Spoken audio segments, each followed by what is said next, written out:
Hello everyone, welcome back to Keeping It Real with Nick.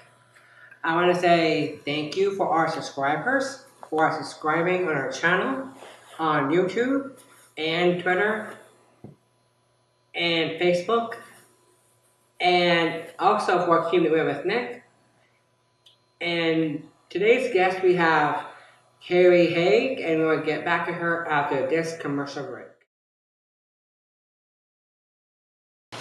Well, Carrie is an actor, storyteller, educator, and felicitator, an acting graduate from Dalhousie University, double honors in theater and Spanish. Carrie began her professional career in Toronto in theater, film, and TV, founding member of Workhouse Theatre. Years later, in pursuit of even more adventure, Carrie moved to London, England to pursue a master's in applied art theatre at Goldsmiths University. Following her studies, she worked in London as an applied theatre practitioner. Thank you, Carrie, and welcome to Keeping It Real with Nick. So let's kick it off. Thank you. So Carrie, how old were you when you first discovered your love of acting? I was probably very young, according to my parents. But I think it was in middle school when I realized that drama was my most favorite subject. In terms of feeling the most confident and comfortable, I did school in French. I always struggled a bit in school with French, but for some reason in drama class, even if it was in French, I just found my space, and that's when I knew that was a place for me. So it was good for you.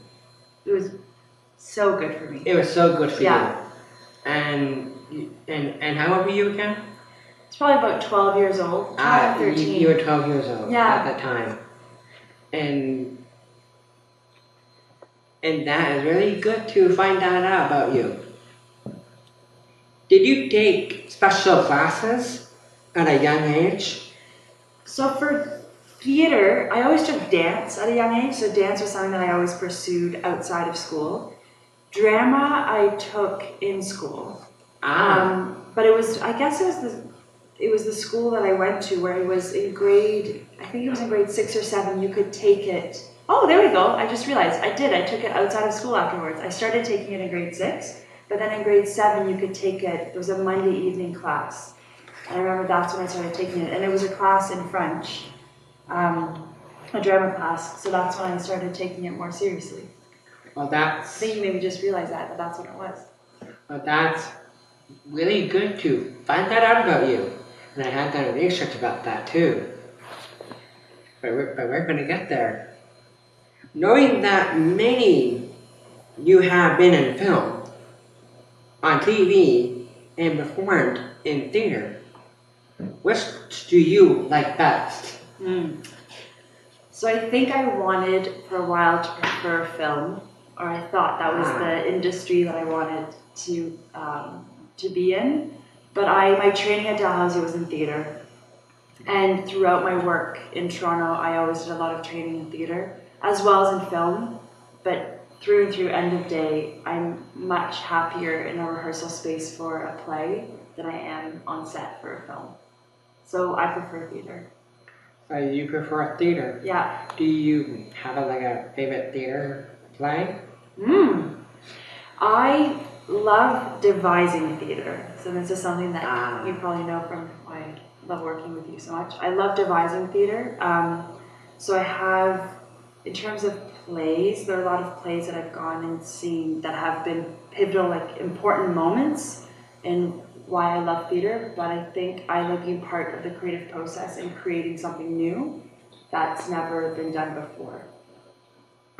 That's actually, it hasn't been done before, but you've done it. In terms but of, you've done it in maybe like in school even. Yeah, starting in school, exactly. I think that I've always preferred, instead of remounting a play that's already been written before, I prefer the opportunity to create something brand new with a group of students in school and then professionally as well too. How do we do that collaboratively with people in terms of the material we use? And of course, you're always using inspiration and ideas from other sources, from other playwrights. Yeah. I think through and through, but I like that the creation can be something completely original. That is really true. If you take an original thing and then create that in your own version of it. Yes, exactly. Exactly. And that's how we do theater. And that's how we create stuff. Knowing that many you have been in film, I was surprised to learn that you have double honors in Spanish. Why Spanish? Yeah, I feel like it's turned into a fun fact now because I graduated 10 years ago. I studied Spanish, again, it was in school. I studied in French, and so the elective for languages was German or Spanish. And this was in grade 6, probably the same time that I discovered my love for theater and acting. So I chose to study Spanish as another class. And from grade 6, always loved taking it. Then in high school, took Spanish always as a language. And then in university, I probably did this because my older sister did the same. She studied Spanish, so she moved to Spain for 6 months, part of her university degree.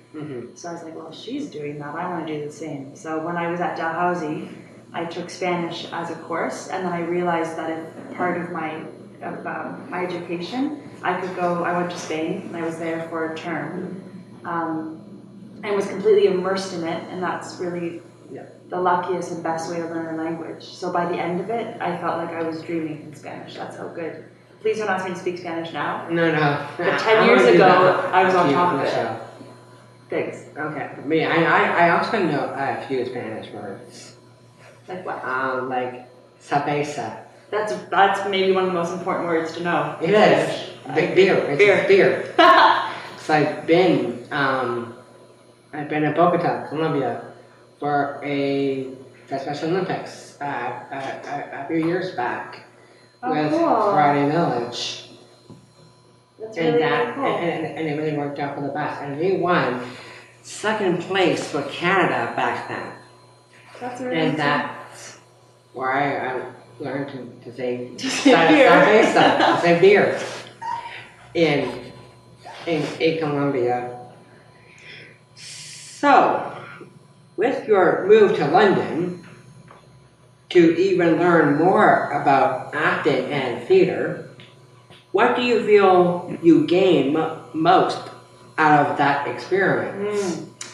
I chose to go back to school because at this point I had been living and working in Toronto for 5 years in the theater, film, TV industry, and it wasn't everything. There was something else that I was really curious about, or I didn't know how else. In terms of career opportunities, I wanted something different, still within the arts, but I couldn't really put my finger on it.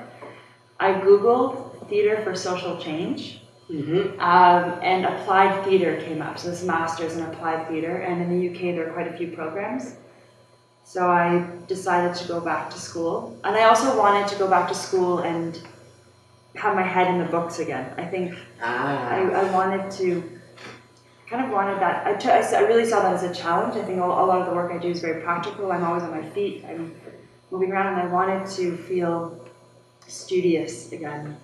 So that change, going back into school, and essentially discovering a whole other side of performing arts, where applied theater is not necessarily performing for the sake of, the traditional setting of it. It's using theater as a tool for social change. So how can you create opportunities within communities to use theater to engage conversation, change, and impact? True. And so it completely changed my outlook on what I'm interested to do as a professional and how I want to use my acting skills and my interest in facilitation Yeah.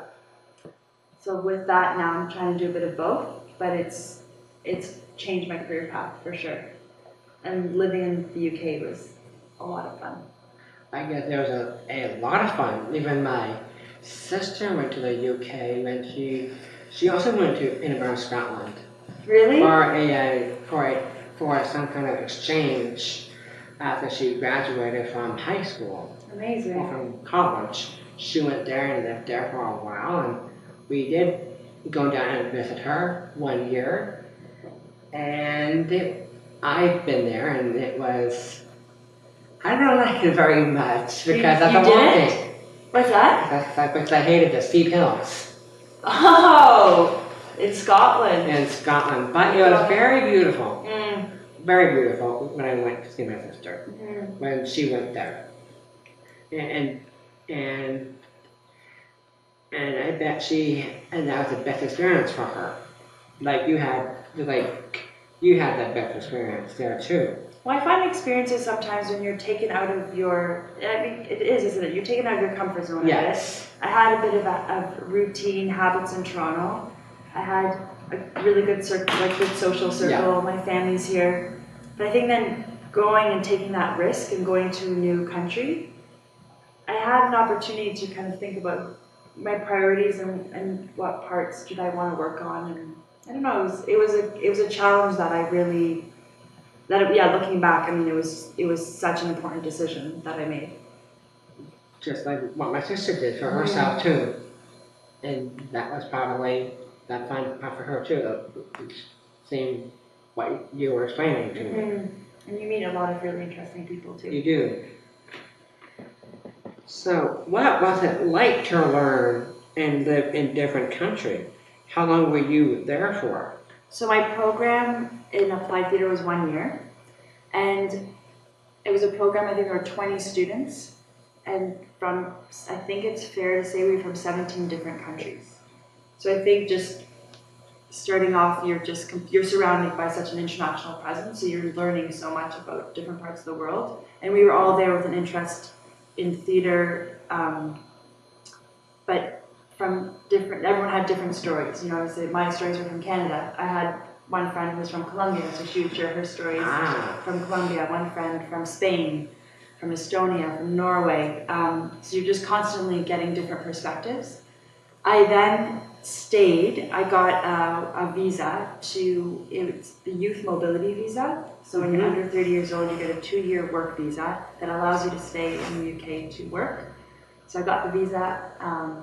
And I think that's when things were meant to be, because the week I got the visa so I could stay, a friend who I was doing the program with, we were writing our dissertation in the library, and I told her that I just got this work visa to stay in England, and she's like, oh, my work is hiring, is looking for new facilitators, you should apply.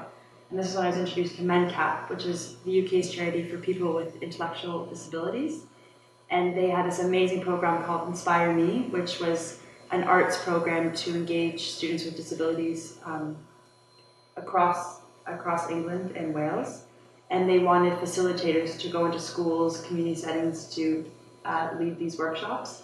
So I applied for this job, for the London position, and I got it. And I learned that doesn't happen like that anymore. But it was this really great moment of deciding to stay in the UK and then getting this job, which has introduced me to MenCat. And I stayed with them for 2 years, working on different projects. And was it hard for you? Oh, it was incredibly hard in terms of learning, as well as learning a different work culture as well. I think that was a bit different. It was hard because my role was to work with schools across London. So I would travel, and London is huge. So also having the confidence of knowing how to getting around the city, and making contacts and knowing all of the right people to approach. But with practice, I got more confident with it. So I would say that the first 6 months felt really hard. But then looking back, it was only because everything was new. So every time something's new, I just have to remind myself that it's a first, and I need to be able to do it again to be more confident. That That is very true. And I can, anybody can feel that way too. Like you as well. Exactly, yeah. It's a reminder, right? Yeah. The first time you do something is always going to be a bit more intimidating. That's true. That's very true. As a professional artist, can you tell us a special story about your experience? So a story I wanted to share was when I was living in the UK. Mm-hmm. I took part in a project that was funded by the European Union, and this was 3 years ago now, but it was to bring artists from across Europe to a town in France to do an arts project around voting for youth. So, and to look at how to engage younger audiences in the importance of voting and why do we need to take action. So I applied for this opportunity and got to take part. So it was a week-long training and working with people from different parts of Europe on creating these pieces, but we worked with other professional artists. And it was all, and this is why I love theater so much, because it was all physical theater. So it was clowning, commedia dell'arte, other forms of physical theater that we devised a brand new piece, and then we performed it in this town square. And because it was in France and I have French as a second language, I performed in French, which I think might have been one of the first times I've done that in my career, but it was a really fun thing to take on. That's actually a very good story to know that. Thanks, Carrie. Thanks. What is the most rewarding part of your teaching career? I love working as a facilitator. I teach at Young People's Theatre in their drama school, and I'm also part of the resident educator program there. I work a lot in schools, and my most rewarding part, I think, is getting to be in the room with young people. I think that's where all of the best ideas come from, so I like being part of that collaboration. I like to think of myself as a facilitator more than a teacher, because I like to think that it's an exchange in the space that we create. I'm bringing in skills and knowledge, but I want the students that I work with to share their skills and knowledge with me, and how do we work in that space together. But for me, the most rewarding part is the exchange, and getting also to be present and in the moment. I struggle with desk jobs a bit. I need to be on my feet and moving and working with people. That's true. Mm-hmm. That is very, very, very good to know that about you. You're learning more and more. I am learning from you, and that's the best thing for me to learn from someone who's a teacher and coming on today and to share her experience with somebody like me, for example. Aside from your career in theater, I understand that you're also a support assistant at Soul Express, which is a performance arts program. How did that came about, and how long have you been there?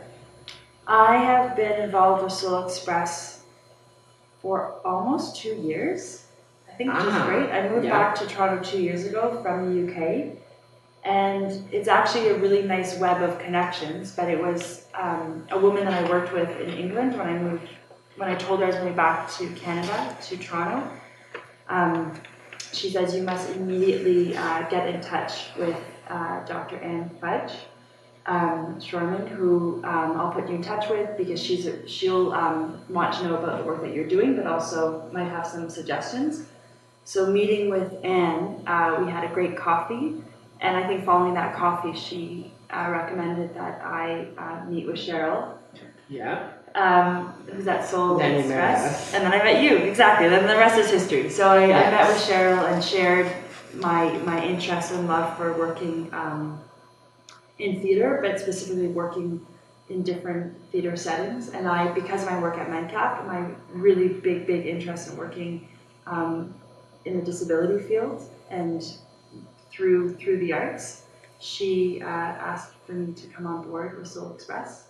So I came on as a volunteer, and then when I can, I come on as a support assistant as well.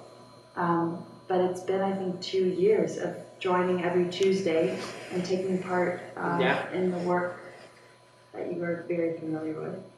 And being part of that ensemble of actors.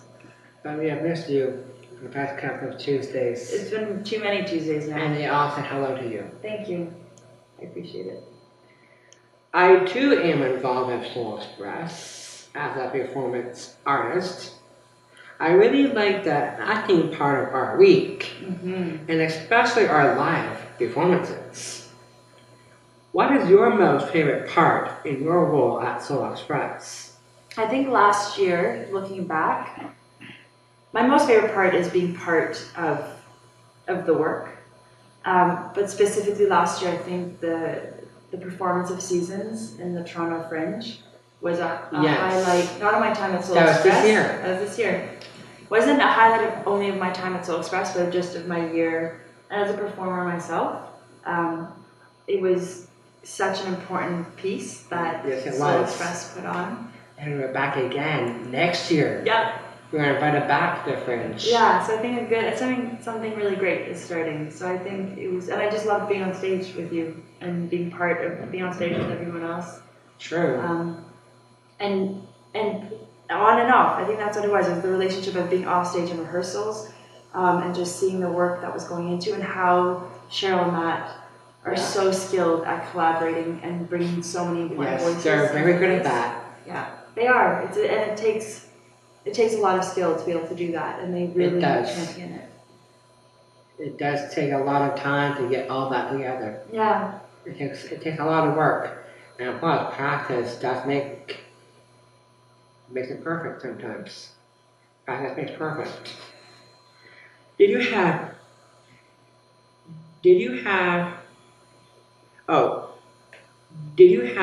any role models growing up, and what inspired you most about them? I've been thinking about that question, and I wish I had a list of role models. I often find there'll be someone I'm like, oh yes, this person's my role model, and then I'll forget who I said it was. I don't attach myself to key people. I think the people that I would call role models that have had a lot of significance for me are people that I know. So I often think, I want to think of actors whose work I really, really admire and that inspire me. But I think the people that inspire me the most, or that I kind of like to hold on to, are teachers that I've had. So I really like that question. So it made me think back to, as I started in school, like elementary school. What teachers are the teachers that I consider the ones that made me realize what I wanted to pursue and how I wanted to go about it. And it's always been teachers that have challenged me a bit. So I think for me, role models is someone that they maybe see your potential, they see what you're capable of, but they give you that push or that extra drive and courage. But I think in all of my training, it's always, for the most part, it's always women that stand out to me, that I really admire their work ethic, their artistry, and who they are as human beings. That is true. I do that too with other artists like you. I inspire as well. I inspire by other artists, people like you even, and I get inspired by those people. Thanks, Nick. That's really nice. That's true. I really appreciate that. That it's an exchange, isn't it? That role models, we're in rooms with role models on a daily basis, right? We live around role models, especially like you and other theater artists too. That means a lot. Thank you. Other woman with an amazing and exciting career, what words of wisdom would you give to those people wishing to pursue a career in profession? Thanks. My words of wisdom are I find the last couple of years I've never worked this hard before. And I sometimes look back and wonder, I wonder what it would have looked like if I worked this hard as I am now in acting, like just acting, as opposed to the arts education work that I'm doing. So I think it's important to identify work that is meaningful, that is rewarding, but also to know that you have to put in the work. You have to put in the effort to be able to measure kind of where you're going and where you're headed. And that if something isn't the right fit, that's okay as well. I think when I decided to go back to school, I thought, does that mean that I'm giving up on acting?